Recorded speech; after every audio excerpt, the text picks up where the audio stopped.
So some of you might think, well, you know, it's just a cruising package. So what's the big deal? And the reason why we're working with LIM is we know them by reputation and by track record. But we're looking much beyond a cruising package. So we're looking at maybe Prism could be the platform to run our tools. And once you've done your cruise, you could hit a button, you could have a plugin, an NHRI plugin, and say, okay, well, digest the inventory and tell us what NHRI would recommend for a treatment here. It could be tell us what the harvester productivity could be here from the inventory. So Prism for us certainly is a convenient tool to do timber cruises, but it's much more than that. So we'll be talking to those folks in the next few months, but to see if that couldn't host a suite of our products. So if you're interested, by starting with inventory, you can run all of our products. Okay, so back in the field, so we have this refined, stratified block. We have here Claude Alexandre, and we get Christian who go to the woods, they do the inventory, and then while they're at it, they do the block services. So might as well flag the unmapped stream, might as well locate the boundaries, might as well do what Groupe Savoie would do if they had to go there and do the work. But the big part of what they do as well is to assign a NHRI silviculture prescription at the plot level. So they do that, and then they come back in the office, and we have this map with a whole bunch of recommended NHRI prescriptions. So what do those prescriptions look like? Tomorrow we'll have a chance to live it 4 or 5 times. But in the next couple of weeks, we're going to launch our new version 2.0 of the NHRI SPS. The mobile phone app is going to be released as well in a week's time. So we launched this in 2015. We made several improvements, but really working with Groupe Savoie in their blocks, we came up with a new logic, and we work a lot with Pierre Lebel from JDI as well. So the old SPS from 2015 is now streamlined, a lot better, and it's going to be officially launched in the next couple of weeks. So stay tuned. But tomorrow we will live it on paper. So after that, we generate the block outputs. So we looked at, certainly looking at the inventory, so we predict the volume to be harvested, we will predict product breakdown, we look at quality, so there's a bunch of metrics that we do prepare and make available. The other thing we do as well is we report on those indicators for improvements. So we will predict a saw log content coming out of that block, cutting the trees that we think they will be cutting. We do that for softwoods and hardwoods. We predict harvester productivity based on productivity curves that we have. And then we look at the volume to be cut per hectare. Some of you may say, gee, 34% saw logs in that block. We've never seen that. The annual average from E-scale is like 17%. And these are the best-in-class targets. So if you nail it right, and if you don't have any net downs, and you do everything perfect, we think the maximum potential saw log content in that block could be 34%. So that's not going to be attainable because there's a bunch of net downs. You have a harvester that doesn't have a topping saw. You have a crew that just came back from 6 months of softwood harvesting. You're far to market. Anyways, there's a bunch of net downs, but this is a maximum potential as raising the bar as high as we can. We will do a comparison with the actual cruise information and the enhanced forest inventory derived by LiDAR. Tomorrow we'll talk about that, and everybody gets upset when we do that, including our own researchers. It's not a fair comparison.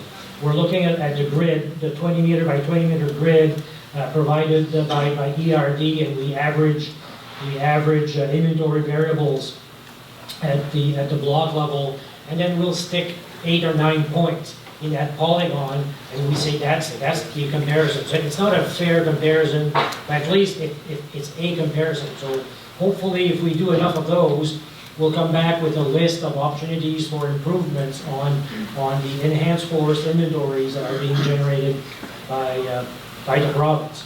But be careful, we don't pretend for half a second that the cruise information represents the absolute truth. It's just one name.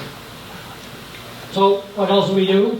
Part of our series of outputs that we provide to the company, we'll give turnkey instructions for their staff, their contractors, their operators, and we'll see a few examples of those tomorrow. So detailed, no-brainer type of instructions. Small trees, you cut 1 and 4. Medium trees, you cut 2 and 3. Big trees, you cut 3 and 3, and so on and so forth. And what we also do is our team is training contractors and operators. So some of the things we do is we will make a 1 hectare cell at the start of a block, and we will paint the trees as if we were cutting them, so to educate the operators and the contractors. We have one-on-one discussions with the operators and the contractors trying to implement these NHRI silviculture prescription tools. Another thing that we do as well, and we haven't done that yet because we're just setting the baseline, but the company will enter some blocks this fall, so we'll do a recon. So we predicted 34% saw logs, we got 17, so what happened there? Sometimes it's us that have to refine our tools and our predictions. Sometimes there's opportunities to improve the business. So a big part of this process, this precision block planning process, is the reconciliation after the job is done. So we'll do things like we'll look at EFI variables. How do they compare to the imperfect field crews that we do? We will compare implementation. We thought you would harvest small trees just 1 in 4. Ended up you harvested 1 in 2. So why is that? Is there improvements to be made on both ends? We're going to look at attainment of targets for performance, and we have internal measures as well. We want to look at productivity. How many cubic meters per person hour can we do with this precision block process, and so on and so forth. So it's a very, very elaborate and evolving project. And the last thing we will do, as I mentioned, so once the dust settles in the first quarter of 2020, we'll start to package how we hand this out to the company. So to develop some processes, some training guides, tools, software, algorithms, those type of things, so that in April, when they go back to the woods, or May, and they can decide if they want to implement that, and they have all the toolkit.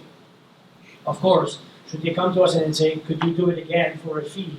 We can have a proposal to them. But the deal is, we will prepare a toolkit for the company to use if they want to implement our system. So that's a very, very high level view of our precision block planning process. Tomorrow, throughout the day, you will see a ton of examples of elements of that, or the complete process. So, time to answer a couple of questions, if you have any, or comments. Percent cruise. What is your percent cruise intensity? Yeah, so it's not a 1 point per hectare thing. It's not a grid. We look at the variability. We eyeball the variability using satellite imagery, and then we decide how many points we put. So it's a fluid approach. Maybe we'll find that we can go systematic. Maybe we find that we have to double the intensity. Right now, what would be the average PM point per hectare? Point per hectare? That's just a coincidence, I'm sure, but it happens to be around one cruise point per hectare.